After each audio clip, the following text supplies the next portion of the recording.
Assalamualaikum warahmatullahi wabarakatuh. Selamat datang di channel Ahmad Setiadi.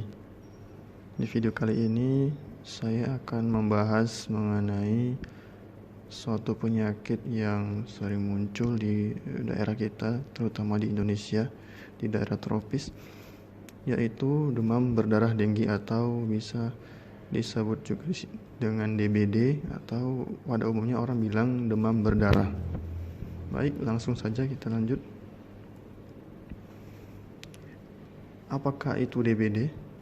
Yaitu suatu penyakit yang disebabkan oleh virus dan yang ditularkan oleh gigitan nyamuk Aedes aegypti. Nah, jadi bukan nyamuknya yang sebenarnya membuat penyakitnya, tapi dia membawa virus dan ini. Ya, virus ini yang kemudian menginfeksi tubuh kita sehingga terjadi penyakit ini, penyakit DBD. Data sementara yang dihimpun Kementerian Kesehatan dari awal tahun 2020 hingga 11 Maret kemarin, tercatat ada 17.820 penderita DBD di seluruh Indonesia. Ya, dan ini hampir setiap tahun selalu jumlahnya sangat tinggi, terutama juga angka kematiannya. Angka kematiannya juga masih lumayan tinggi. Ini adalah 10 provinsi dengan kasus DBD tertinggi. Ini per 11 Maret 2020. Yang pertama ada Lampung dengan jumlah kasusnya 3.423. Kemudian ada Nusa Tenggara Timur, Jawa Timur, Jawa Barat, Jambi, Jawa Tengah, Riau, Sumatera Selatan, DKI Jakarta, dan Nusa Tenggara Barat. Nah, bagaimanakah ciri-ciri nyamuk Aedes ini? Yang pertama, warnanya hitam dengan bercak putih pada badan dan kaki. Nah, kalau Anda melihat nyamuk yang memiliki garis-garis hitam putih seperti ini adalah contoh dari nyamuk Aedes. Jadi harap hati-hati jika melihat nyamuk seperti ini. Yang kedua adalah dia hidup dan berkembang di dalam rumah dan sekitarnya. Bak mandi, tempayan, room, kaleng, ban bekas, pot tanaman, tempat minum burung, dan rata-rata ini tempatnya yang bisa dibilang tidak termasuk tempat yang kotor. Jadi nyamuk ini dapat berkembang biak di sini. Jadi jika di rumah Anda ada tempat-tempat yang beresiko untuk tertampungnya air, agar air tersebut sering dibuang atau diganti dengan yang baru. Seperti bak mandi itu harus rutin dibersihkan, ya, tempayan, drum, kalau ada pot-pot bunga ya yang di rumah yang pakai air, nah itu harus sering diganti karena itu merupakan tempat yang disukai oleh nyamuk Aedes aegypti ini untuk berkembang biak. Lanjut, yang ketiga, dia hinggap pada pakaian yang bergantung, kelambu, dan di tempat yang gelap dan lembab. Apakah di rumah-rumah Anda ada tempat-tempat yang seperti ini? Jika ada, pastikan apakah di sana ada nyamuk, ya. Segera bersihkan tempat itu, kemudian hindari pakaian yang bergantung. Kalau bisa, jika sudah dipakai langsung cuci ataupun disimpan di dalam lemari. Nah, kemudian yang keempat, umumnya nyamuk ini menggigit pada siang hari. Dia tidak pernah menggigit pada malam hari. Kalau malam hari dia jenis nyamuknya beda lagi. Tapi kalau untuk nyamuk Aedes aegypti ini, dia menggigitnya pada siang hari, bisa pagi hari, bisa siang hari. Kemudian dia memiliki kemampuan terbang kira-kira 100 meter. Nah, cara penularannya adalah, kita lihat di sini ada nyamuk, kemudian bertelur. Ini siklus nyamuknya ya. Telur, kemudian larva, berkembang biak menjadi seekor nyamuk dewasa. Nyamuk dewasa ini membawa virus den tadi, ya. Kemudian menggigit orang, manusia, kemudian lebih kurang selama 7 hari, mengalami sakit, demamnya nanti naik turun, demam hari pertama dan kedua tinggi, kemudian 3 ke 4 turun, kemudian naik lagi, ya. Itu bisa disebut dengan demam pelana kuda. Seperti apakah tanda-tanda dan gejalanya? Yang pertama adalah panas tinggi, lamanya bisa sampai 2-7 hari, bisa 38-40 derajat Celcius. Kemudian gejalanya ada juga nyeri kepala, nyeri otot, nyeri sendi, nyeri belakang bola mata.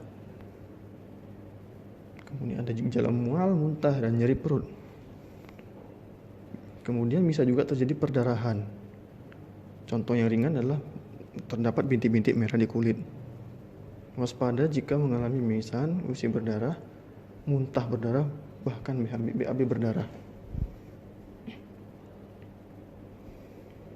Kemudian bisa juga gejala-gejala seperti ISPA ya, seperti nyeri menelan, batuk pilek.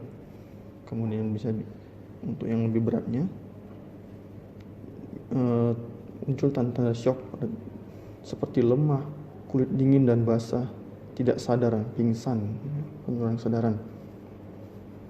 Nah, kalau ini dibiarkan, inilah yang nanti akan bisa membuat pasien tersebut meninggal.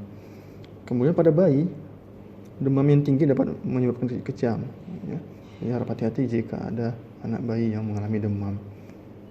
Segera berikan obat penurun panas atau jika kurang yakin bawalah ke dokter. Nah, inilah contoh gambar perdarahan pada kulit. Pada DBD ini bintik-bintik ya, bintik perdarahan. Seperti ini ya, bintik. Nah, inilah demam pelana kudanya. Pada 3 hari pertama dia demamnya bisa sampai 40. Kemudian turun. Nah, turun ini bukan berarti sembuh. Ini adalah fase kritis, harus waspada. Dan biasanya ini perlu perawatan khusus di rumah sakit yang membutuhkan terapi cairan yang banyak. Ya. Kemudian pada hari ke-6 dan ke-7 naik lagi. Tapi ini merupakan fase penyembuhan. Ya. Nah, untuk penanganan awal di rumah, ya, jadi Anda tidak perlu langsung panik jika ada tanda-tanda gejala seperti di atas. Ya. Yang pertama adalah berikan air minum banyak, bisa oralit, teh, susu, jus, dan lain-lain. Air minum yang banyak supaya cairan yang keluar itu terganti. Kemudian kompres dingin, dilipat di ubun-ubun, lipat paha dan ketiak, ini untuk mengurangi demamnya, panas badannya itu. Kemudian berikan obat penurun panas, ya. Kemudian jika perlu bawa segera ke vaskes atau fasilitas kesehatan terdekat, puskesmas, dokter, praktek dokter, dan lain-lain. Nah, untuk pencegahannya, cegah dengan 3M+. Yang pertama, menguras tempat penampungan air, ya, bak mandi, tempayan, ember, vas bunga, dan minimal seminggu sekali. Kemudian yang kedua, menutup rapat semua tempat penampungan air seperti ember, tempayan, gentong, dan drum. Ketiga, mengubur barang-barang bekas yang ada di sekitar rumah yang dapat menampung air hujan seperti kaleng bekas, botol, plastik, dan tempurung kelapa. Kemudian plusnya, mencegah gigitan nyamuk dengan menggunakan obat nyamuk, memakai obat repelen, memasang kawat kasa pada jendela dan ventilasi. Nah, ini gambarnya. Ingat ya, bak sampah ditutup dengan rapat, ya. Kemudian tutup tempayan yang berisi air, ya, tempat penampungan air, mengubur barang-barang bekas, dan menguras bak mandi. Ini menggunakan obat nyamuk, obat semprot bisa, fogging, kemudian bisa digunakan juga bubuk abate ya, bubuk abate. Ya. Sekian, terima kasih dari video dari saya, mudah-mudahan bermanfaat bagi kita semua. Juga jangan lupa di like dan share videonya. Juga jangan lupa di subscribe channelnya karena subscribe itu gratis. Terima kasih atas perhatiannya. Assalamualaikum warahmatullahi wabarakatuh.